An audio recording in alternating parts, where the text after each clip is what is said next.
Thank you very much for organizers. I'm really glad and enjoying this wonderful conference.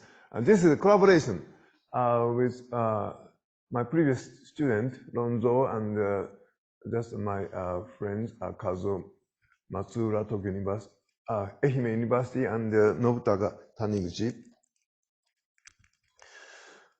So this is a now well-known pattern made from the velocity difference with across some surface or strong shear, and it makes clouds. In Japan, this is called a Kelvin-Helmholtz cloud. And this is just when you put heavy liquid on the light over the light liquid, then you can enjoy these beautiful patterns. And just I revisit this classical problem and consider the effect of compressibility. We start from the classical one of incompressible Kelvin-Helmholtz instability, then move on to the compressible effect. Then we switch on the gravity force. Then interaction of Kelvin-Helmholtz instability and Rayleigh-Taylor instability is just main topics of my talk. This is well known. Only vorticity is given by the velocity difference. Other places is potential flow, no vorticities. Then potential flow is defined by here, and this is elevation of the interface, and that's the continuity of normal velocity, and the pressure will give you a dispersion relation, and then you get growth rate. And for any discontinuity in tangential velocity will invite instabilities. This is Kelvin-Helmholtz instability of the incompressible fluids. Then, if you consider compressible effect, and vorticity is again only made by this velocity difference, and the upper part is called domain 1, and the lower part is domain 2, and the pressure perturbation and upper part and the lower part is given in this normal form, and the elevation of surface is given by this. Yes, and in this model analyzed by or found in the Landauer's textbook, velocity is only upper side, and lower side has no velocity in the unperturbed state. Then each region, each bulk region, you will given this relation between frequency and wave number. Q is the wave number normal to the interface. And this is actually dispersion relation of sound waves. So sound waves is excited in each region, up and lower. Then you impose continuity pressure and continuity of normal velocities. You end up with this dispersion relation, and actually this is found in the Landauer's textbook. Then the result is well known. This is frequencies, and if this part under the square root becomes negative, this is unstable, and if this becomes positive, Kelvin-Helmholtz instability disappears. Actually, if velocity difference is larger than a square root 8 sound speed, then this part becomes positive, and Kelvin-Helmholtz instability disappears. This is very well known by Landau, and this is a coefficient of growth rate. Growth rate is proportional to the wave number, and this draws the amplitude of the growth rate, and incompressible limit is just taken unity. Then as you increase Mach number, coefficient of growth rate decreases and becomes 0 when Mach number is square root 8. And this is a case when just perturbation wave number is directed to the same direction as velocity difference. And if you consider three-dimensional case, just oblique perturbations, and you have to give some more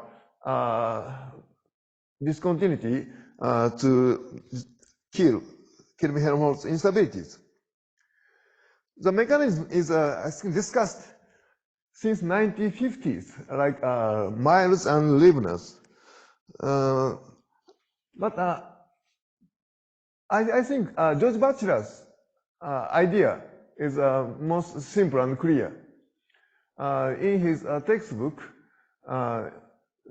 he described how instability occurs when there is a velocity difference and then vorticity is created on the surface, and this elevation invites the flow in this horizontal direction.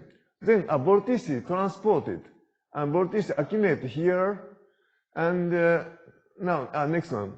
Then this accumulated vorticity enhances elevation. This is positive feedback. Then it's natural here it's to calculate these horizontal velocities when compressibility effect is included. We have calculated. Now we consider a finite Mach number.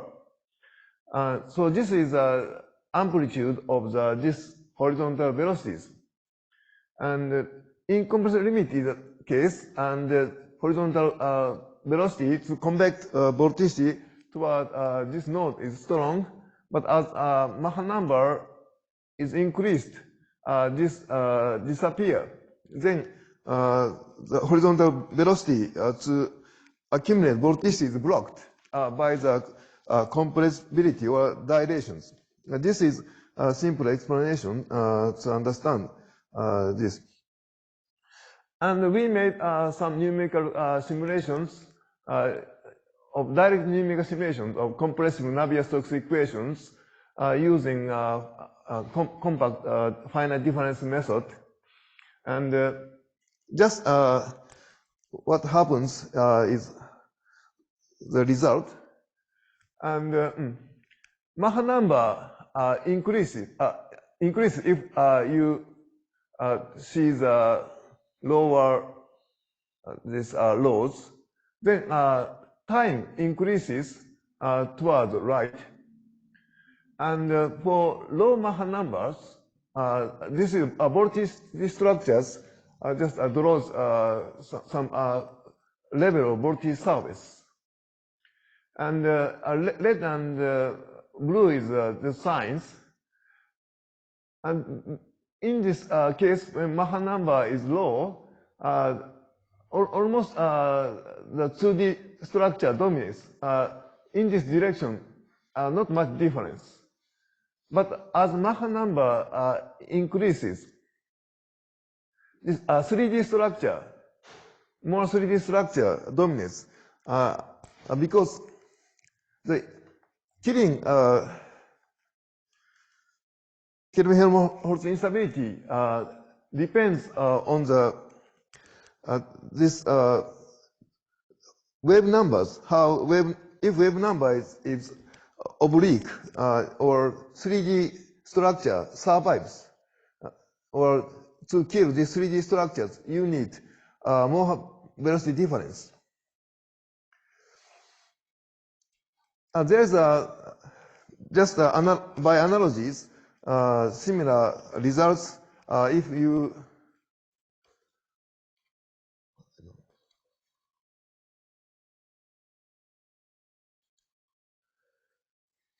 you replace sound velocity by gravity waves, and if there is a velocity difference, if velocity difference is greater than square root of the gravity wave speed, then instability disappears. This is analogies and also written in the Landreth textbook. Then let's input effect of gravity. To my eyes, the community of Rayleigh-Taylor instability and Kelvin-Helmholtz instability looks separate. And there's a longer history of Kelvin-Helmholtz instabilities since Landau, and also Rayleigh-Taylor instability was considered together with including compressibilities, but history is about half centuries. And just I want to consider how this result is modified by the gravity effect. Then the formulation is rather simple. So domain 1 is upper side, and you may consider this is a heavy fluid. And domain 2 lower side has lighter fluids. And for simplicity, we assume isothermal. Then sound speed is constant in each region, and analysis becomes simpler. And this is a basic flow, and you add perturbation. Today, only consider linear theory. Then linearized equation is solved, and this paper's coordinate is rather convenient, but this is not necessary. So alpha is a parameter to represent the stratification, and here n is a Brand-Weisser frequency, and considering compressibility and applying to the ideal gas. Then this normal wave number to the normal to the interface this takes this form. This is just quartic in omega.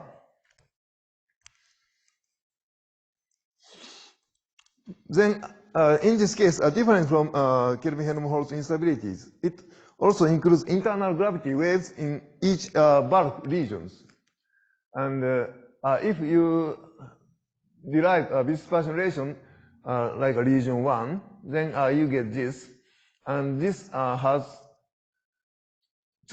essentially two components. One is a pressure wave or sound wave. The other is internal gravity waves. So this is just a copy from the Gatebread textbook, and this is sound wave branch.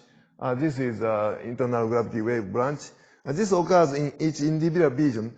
Then it meets as an interface. And that's simple. Normal velocity is continuous. Pressure is continuous. And for ideal gas, pressure is derived from the particle pressure is derived from the particle density, and by applying this, you get this dispersion relations. Q1, Q2 is normal wave numbers, and just tau is a coefficient of surface tensions. If you take incomplete limit, this recovers a well-known formula. Then just see effect of compressibility. First, when this is the upper layer is heavier than lower layers, and let's forget about velocity discontinuities. And then you get in the incomplete limit this growth rate of Rayleigh-Taylor instability of positive imaginary part. And if you include compressive effect, then growth rate is reduced for weak Mach numbers. And actually, gamma 1, gamma 2 is a specific ratio of the region 1, region 2. Therefore, this gamma 1 greater than 1, then this is positive. And growth rate is reduced by the effect of compressibilities.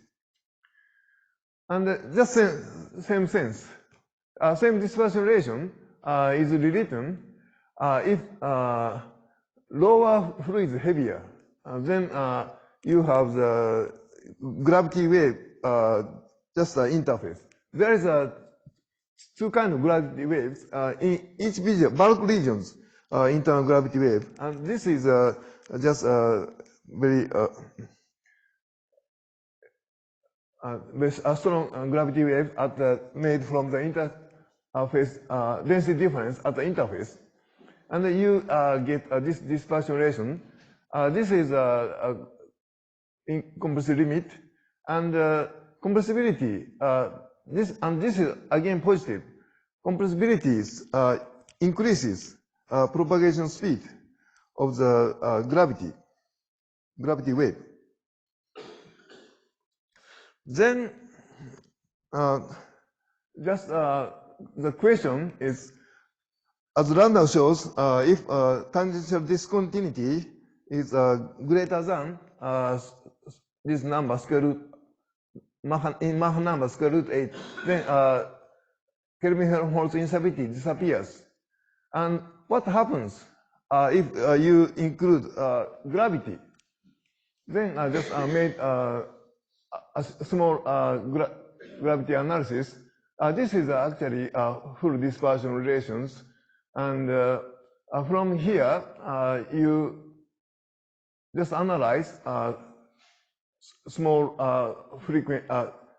dispersion relation in small parameter of G. Also, you may include surface tension.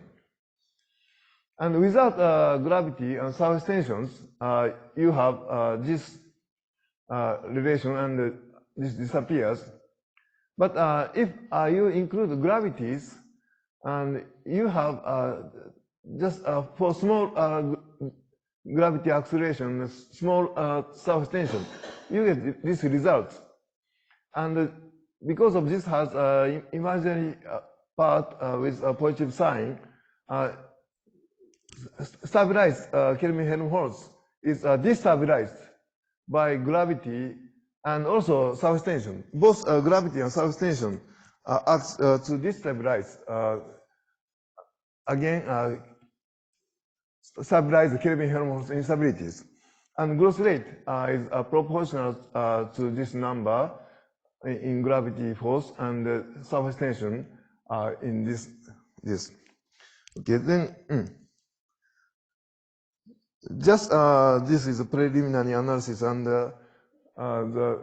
today's result is compressibility effect on the linear stability of Kelvin-Helmholtz instability and Rayleigh-Taylor instability is considered. Yes, this is combinations. And without gravity, numerical simulations shows, as Landau predicted, this is full direct numerical simulations, 3D structure dominates when Mach number is increased. And we considered interaction of Kelvin-Helmholtz and Rayleigh-Taylor instability at low Mach numbers. And for growth rate of Rayleigh-Taylor instability is decreased. And propagation speed of internal gravity wave increases. And at supersonic regime, where Landau predicted Kelvin-Helmholtz instability disappear, was again destabilized by gravity force, and also surface tension acts to destabilize. Thank you very much for your attention. Thank you very much.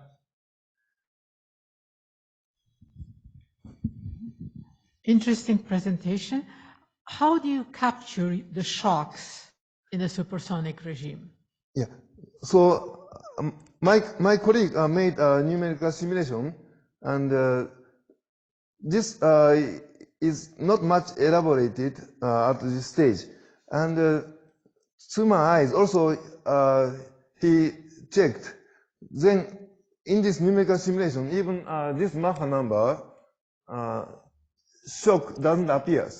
And shock may appear, but my colleague Matsura's opinion is the mesh size is too rough to capture shock. And this is current result. And therefore, in the simulations, shock doesn't to observe. Maybe in Mach number 1.4 and 2.0, you will have shocks. There's no question about that. Yeah, right. When you have the shocks, then they will interfere with the surface, and you will get additional phenomena that will be. Is it a problem when a shock interacts with an interface? Yes. If it's a problem of a shock interacting with an interface, then the post-shock motion will be essentially weakly incompressible of the interface. The background motion will be compressible, maybe even supersonic, but the post-shock motion of the interface will be regardless how high the Mach number is. Because there is a more complicated motion of the aftershock splits the interface. Yeah, thank you. Yeah, comment. Yes, I also think so, and the shock is important. Okay. Any other questions? Okay. If not, okay. So let's close this session, and thank you again.